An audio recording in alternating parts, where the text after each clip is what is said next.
Welcome to NTD News Today. I'm Evelyn Lee in for Kevin Hogan. Let's take a look at our top stories. President Biden facing pushback for a tweet calling on gas stations to lower prices. A major U.S. energy lobby trolling the post, and Amazon founder Jeff Bezos also weighs in. New body cam footage shows officers pursuing and shooting a man dozens of times in Akron, Ohio. Black Lives Matter protests have broken out in the city. The head of Homeland Security says his department will continue to enforce the Remain in Mexico policy until it is officially struck down in a few weeks.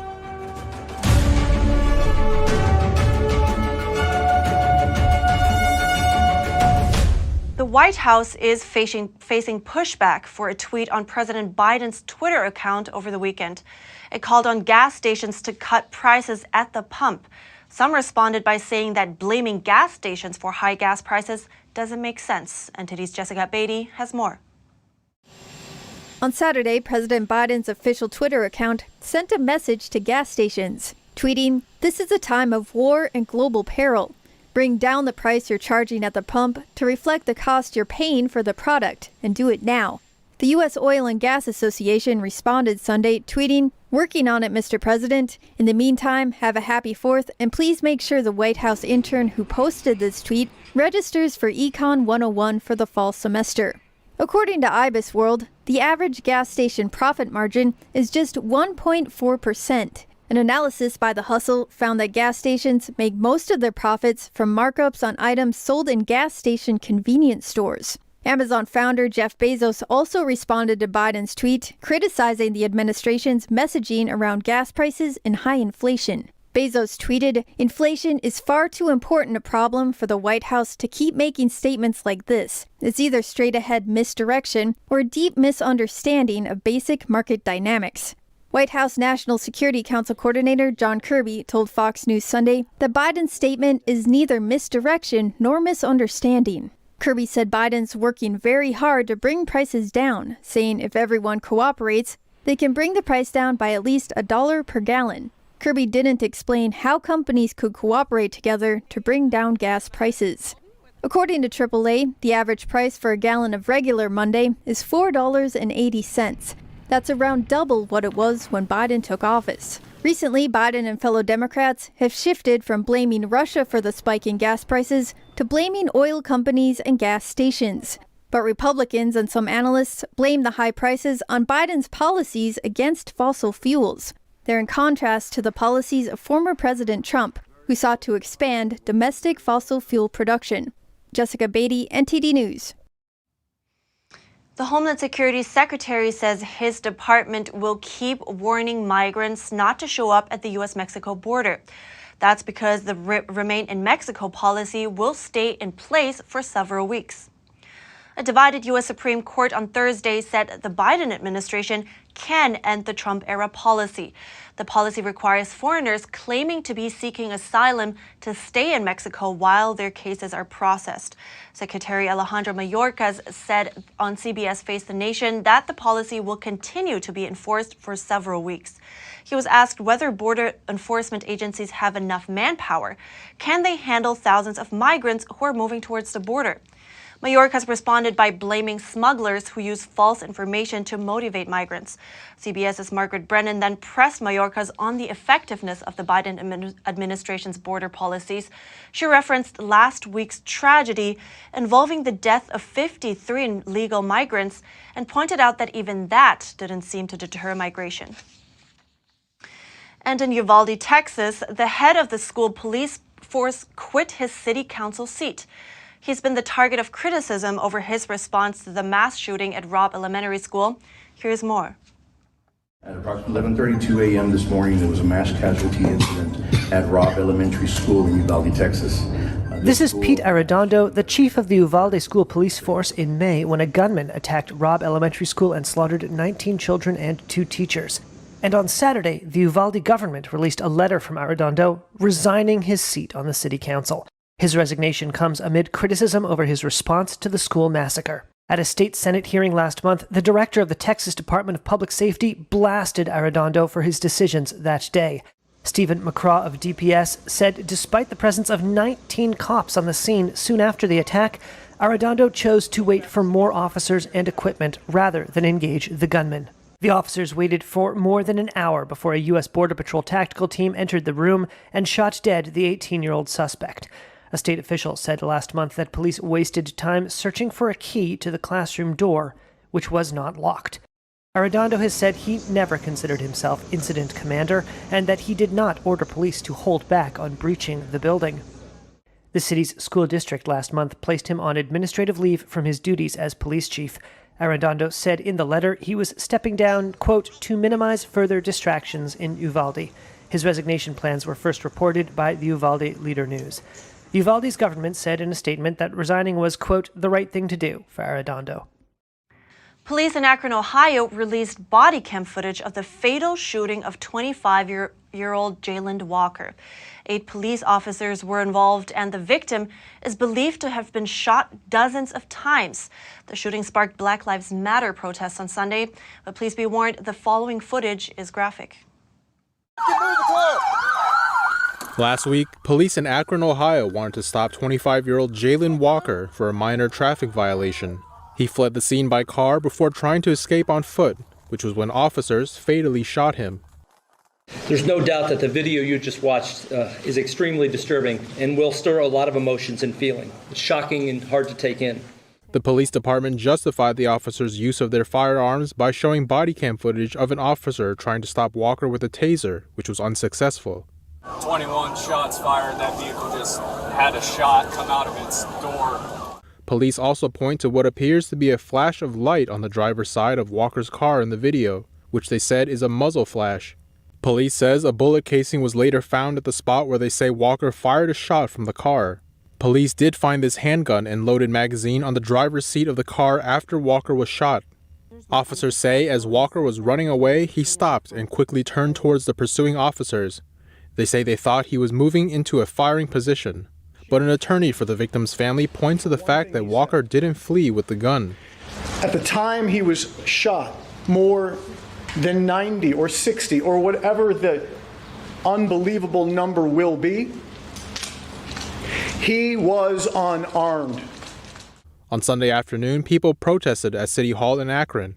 Demonstrators marched in the streets waving Black Lives Matter flags and chanting, "We are done dying," and justice for Jayland.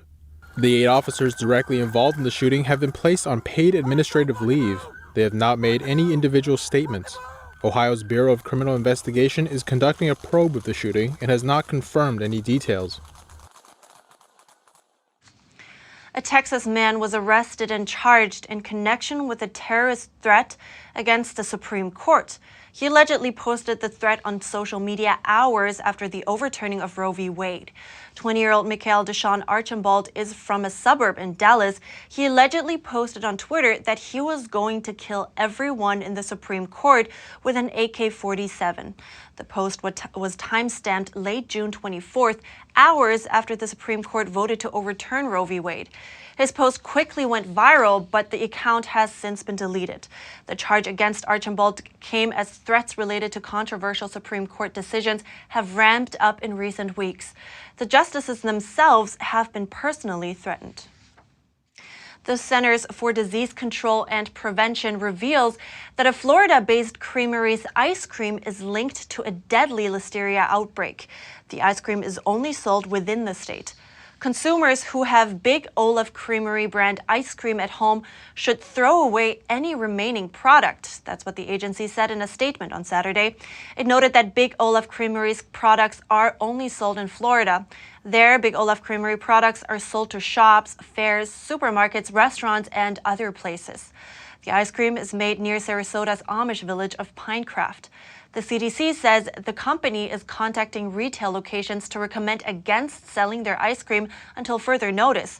On top of that, the agency is advising them to clean any areas, containers, and serving utensils that may have touched Big Olaf Ice Cream's products.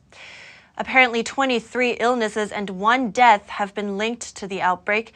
According to CDC's figures, Listeria kills about 260 Americans each year. That's out of about 1,600 people who are infected annually. And coming up, the Ukrainian president says his country's forces have withdrawn from another city in the Donbas region. He vows to take the city back from Russia. And 3 people were killed after a gunman opened fire in a mall in Denmark. Several others were wounded. Police arrested and charged a 22-year-old man. That and more coming up on NTD News.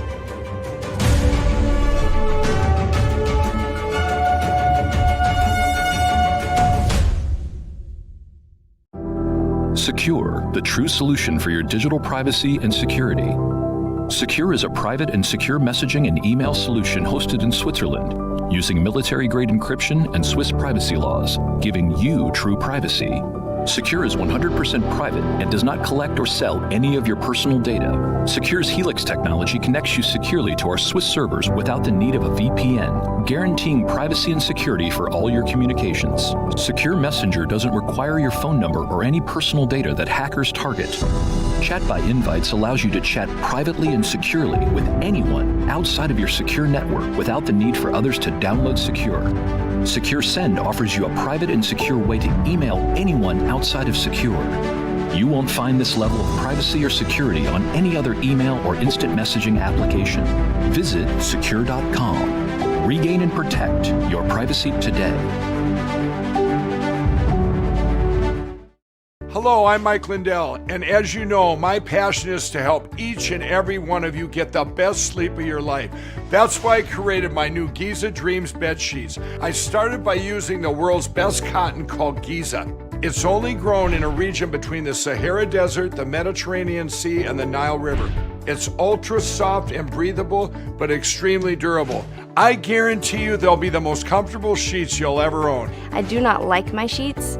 I love my Giza Dream sheets. I'm interrupting this commercial to bring you my BOGO extravaganza. For example, you can buy one of my Giza Dream bed sheets and get a second set absolutely free. Or my 6-piece towel sets. Buy one set, get another one absolutely free. Or you can get my classic premium My Pillow and get another one absolutely free. So call the number on your screen or go to mypillow.com. Use your promo code to get my buy one, get one free offers and get deep discounts on all my pillow products.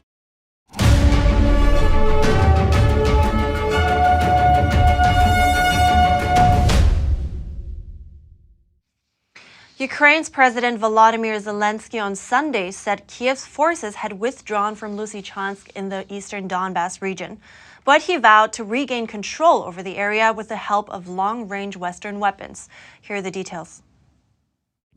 Russia said its capture of the city of Lysychansk just a week after taking neighboring Severodonetsk secured a political win that meets a key Kremlin goal. Over the weekend, evacuees from the Luhansk region sought shelter in the central Ukrainian city of Dnipro after a relentless assault by Russian forces. 3-year-old Ophelia Bondar escaped Lysychansk with her mother Nina. The city doesn't exist anymore. It has practically been wiped off the face of the earth. There is no humanitarian aid distribution centre. It has been hit. The building which used to house the centre does not exist anymore, just like many of our houses. Zelensky vowed to regain control over the area with the help of long-range Western weapons. He also met with Western officials on Sunday who promised to send more aid to Ukraine, including Australian Prime Minister Anthony Albanese. Australia stands ready to continue to support the government and the people of Ukraine for as long as it takes for Ukraine to emerge victorious in defence of your national sovereignty and your homeland. The battlefield focus now shifts to the neighboring Donetsk region, where Kiev still controls swaths of territory. First responders moved to tackle the aftermath of the latest shelling over the weekend. Moscow aims to capture the industrial Donbas heartland that comprises of Luhansk and Donetsk. In a small Ukrainian village, a funeral service was held for a soldier killed in the east of the country. Thousands of civilians have been killed since Russia invaded Ukraine, which Moscow denies. There is a change in leadership for NATO Allied Command Operations. U.S. Army General Christopher Cavoli is assuming its command. He succeeds General Todd Walters of the U.S. Air Force, who held the position since 2019. NATO Secretary General Jens Stoltenberg thanked Walters for his, quote, selfless commitment to our alliance. Cavoli has been in the military for 35 years, and his career has taken him worldwide, from Afghanistan to Washington, D.C. Danish police say 3 people were killed and several more wounded in a shooting in Copenhagen on Sunday. They arrested a 22-year-old Danish man and charged him with manslaughter. Here's the story. 3 people were killed after a gunman opened fire in a shopping mall in Denmark's capital, Copenhagen, on Sunday. That's according to Danish police, who said they had arrested a 22-year-old Danish man and charged him with manslaughter. Video obtained by Reuters showed terrified shoppers running away from the mall. Chief Police Inspector Soren Thomasen said the suspect acted alone. He said among those killed was a man in his 40s and 2 young people. He added several others were wounded, some of them in a critical condition. Prime Minister Mette Frederiksen offered her condolences in a statement. A ceremony for the Tour de France cycle race, the first 3 stages of which were hosted by Denmark, was cancelled after Sunday's incident. Rescue operations were underway in the Italian Alps earlier today. That's after part of the mountain glacier collapsed amid record temperatures, killing at least 6 people and injuring 8. The avalanche on Sunday took place on the Marmolada, which is the highest peak in the Dolomites. An early summer heat wave in Italy saw temperatures on the Marmolada reach 50 degrees on Saturday. The provincial government there said the large ice avalanche involved hikers who were en route to reach the summit of the mountain. The 8 wounded people were being treated at a hospital but were reportedly not in a good condition. Helicopters and dogs were being used to try to find survivors.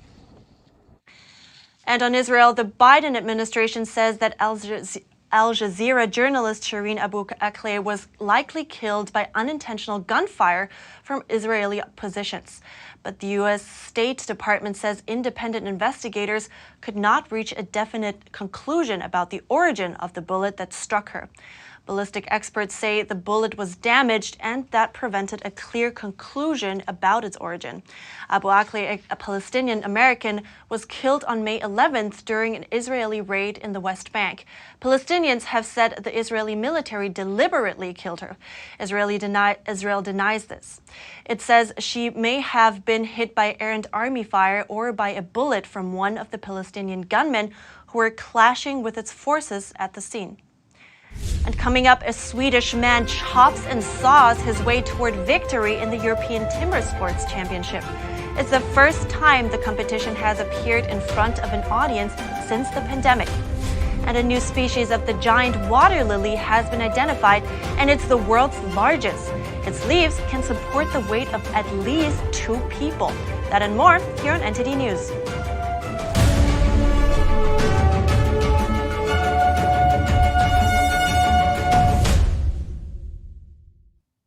Kiteboarders showed off their spectacular skills in front of a Spanish sunset as the Big Air World Championships came to a close in Tarifa. In the women's twin-tip competition, Brazil's Micaele Sol came out on top, becoming a 5-time world champion in the process. Italy's Andrea Principi snatched a dramatic victory in the men's twin-tip. He scored 10 points in his final trick of the heat and claiming the win in the dying stages. Francis Cappuccino de Lannoy secured the title in the women's strapless, and Ayrton Cozzolini produced a near-flawless display to be crowned world champion in the men's. Earlier, Francis Charles Brodel outclassed his competitors to take victory in the men's hydrofoil. Sweden's Emil Hansen claimed a victory at the European Timbersports Championship in France, so now he qualifies for the World Championships later this year. Hansen completed the stock saw underhand chop, single buck, and standing block chop events with the fastest times. He advanced through the knockout format and earned the win. It was his first time competing in front of a live audience since 2019 due to the pandemic. A Belgian finished second, with a Polish competitor placing third. The Steel Timbersports World Championship is scheduled to take place October 28th and 29th in Germany. There are said to be more than 100 competitors from around the world. And millions of tons of plastic wind up in the ocean every year, killing plants and animals. To combat the problem, new devices are being used or tested worldwide to trap plastic trash in rivers and smaller streams before it can get into the ocean. NTD's Andrew Thomas has more. This is Waste Shark, a boxy 5-foot aquatic drone. It's sucking up plastic waste in a pond in Rotterdam, Netherlands. Richard Hardiman, founder and CEO of tech company Randmarine, explains the mission. So we wanted it to be as easy to deploy as possible, as easy to capture the trash and bring it back to land, make it safer so that the operator stood on the shore rather than was in the water, make it battery operated so it was zero emissions, not diesel or fossil fuel powered, and it was easy to store away. The drone's hold can accommodate 42 gallons of trash, floating plants, and algae, and can operate for up to 8 hours on a single charge. It's inspired by the whale shark, which swims the ocean with its mouth wide open. The whale shark is based on the whale shark, which has a large mouth for capturing its prey. So that's why we have 2 pontoons, one on each side, so that the waste can come in from the front and it gets trapped in between the pontoons. According to the developers, more than 40 have been sold to buyers in a dozen countries, including the UK, US, Nigeria, and Singapore. We wanted something very sleek, very simple, gets the trash out and starts recycling faster than what is being done right now. Meanwhile, a similar project is happening in the southeast US. The Osprey initiative of Mobile, Alabama sets up floating traps on creeks, canals, and rivers. Osprey trains local crews to deal with the trash they catch. It's also helping change habits in the local community. The awareness, what we're doing, and being smart about it, people are really bringing that home, and the best way to fight litter and litter in the water is it never becoming litter on the land. Waste can maim or kill marine plants and animals, including whales, dolphins, and seabirds. These devices are an attempt to put a dent in the estimated 8.8 million tons of plastic that enter the ocean every year. Andrew Thomas, NTD News. Scientists say they found the world's largest species of giant water lily. Its leaves grow over 9 feet wide and it can hold at least 2 people. Scientists identified a 3rd species in the genus Victoria, named after Britain's Queen Victoria. The new species has been named Victoria boliviana in honor of Bolivian partners and the South American home of the water lily where it grows. Until recently, the plant was believed to be Victoria amazonica, one of 2 known species of giant water lily, but they said it was misidentified. Water lilies hold significance in Buddhism like lotus flowers. They symbolize resurrection and enlightenment. That's because they're rooted in mud, yet bloom beautiful flowers. Those flowers close at night and open again in the morning. In celebration of the 4th of July weekend, animal care specialists at Brookfield Zoo gave animals red, white, and blue treats and toys. The bottlenose dolphins received a floating flag made of sugar-free gelatin. Josie and Owen, 2 of the zoo's California sea lions, and gray seals, Celia and Keenak, seemed to enjoy their patriotic 4th of July ice and sugar-free gelatin cakes. Additionally, 2 27-year-old brown bears were presented with red, white, and blue colored ice blocks filled with carrots, sweet potatoes, apples, and blueberries. And the zoo's river otters, ice blocks had freshwater smelt frozen inside. Yum. And for human food, what are drinkable green powders? Are there differences between these powders and actual real vegetables? And are they even healthy? Here's Gina Marie with Strong Mind and Body.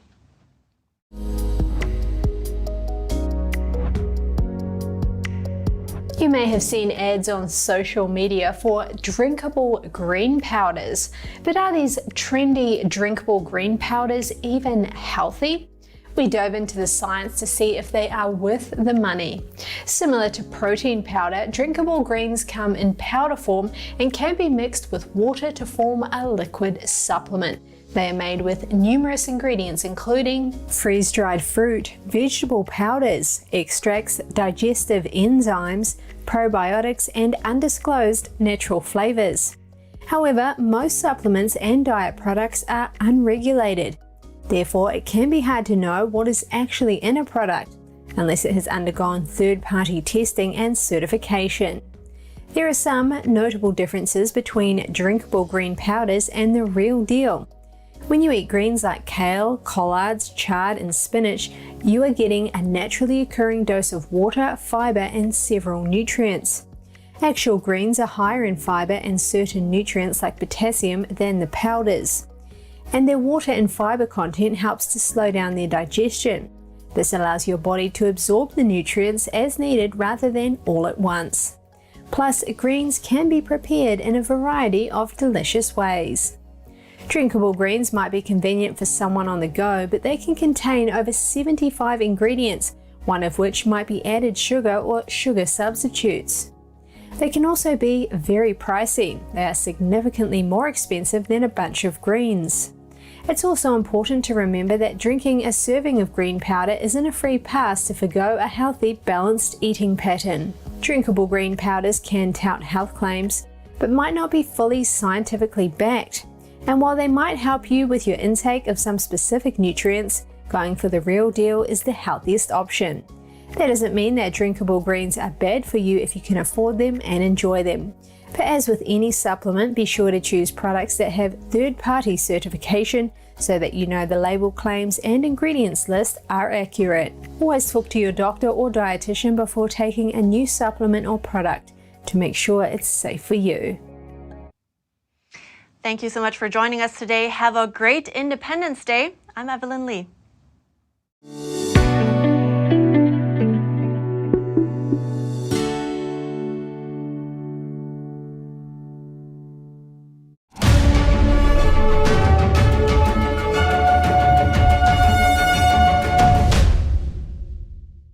Thanks for watching us on YouTube. Did you know YouTube only keeps selective videos on its platform? So if you want to make sure you get the full picture, just subscribe to our newsletter.